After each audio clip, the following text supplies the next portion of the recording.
Right, so feminists haven't already lost all credibility. I think they have now because this is another big story, the whole Jeffrey Epstein thing, and the ABC News anchor, I mean, not just the anchor, but ABC News had a story that could have brought justice for hundreds, if not thousands, of girls. I mean, most of them underage. I mean, I have no idea, but it could have brought them justice. It could have brought down hundreds of men that were abusing them.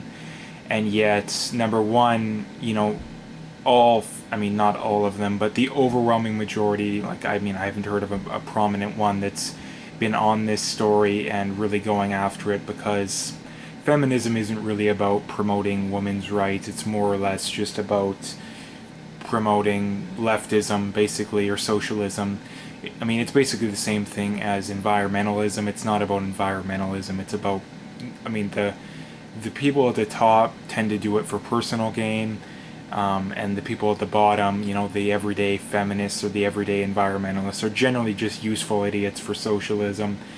As unfortunate and blunt as that is, that's just the unfortunate truth, and it's sad, but it's the truth. And I mean, you can see it too, that you have all these people at the top of environmentalists that fly around on their private jets lecturing people. If they actually cared, they would never fly on a private jet again. They would fly commercial. They would they would have their house. I mean, number one, they would have one house. They would have a 1,500 or a 2,000 square foot house. They would have everything ran on solar or wind or whatever, but they don't. They have these people that have 3, 4 houses. They're flying around on private jets, all this kind of stuff. And then when it comes to the feminists, you have this and that.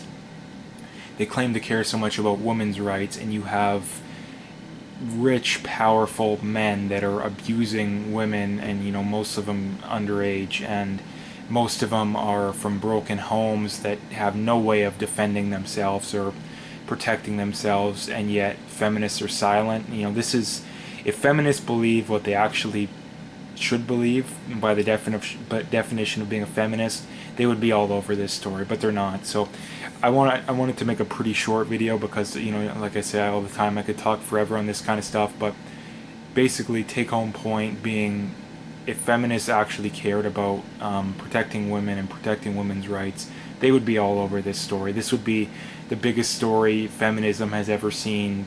I mean, at least in a decade or two. It would be the biggest story for feminists, modern feminists, this generation of feminists. But like I said, they don't care, and if they actually practice, if they're not practicing what they're preaching. So, like I said, if they haven't lost all credibility already, they have with this kind of stuff, because I mean, if there is a patriarchy, which I don't think there is, but the closest thing to it would be hundreds of men that abuse underprivileged girls and take advantage of them in every way, shape, and form, pretty much. And yet, like I said, feminists, they're quiet on this issue, so they don't have any credibility. They've lost all that they did have before, and if they did have any to begin with. But I'm going to leave it there as far as this video goes, because this is something that really bothers me, but I think I got my point across pretty good. So if you liked the video, make sure to hit that like and subscribe, and stay tuned for more.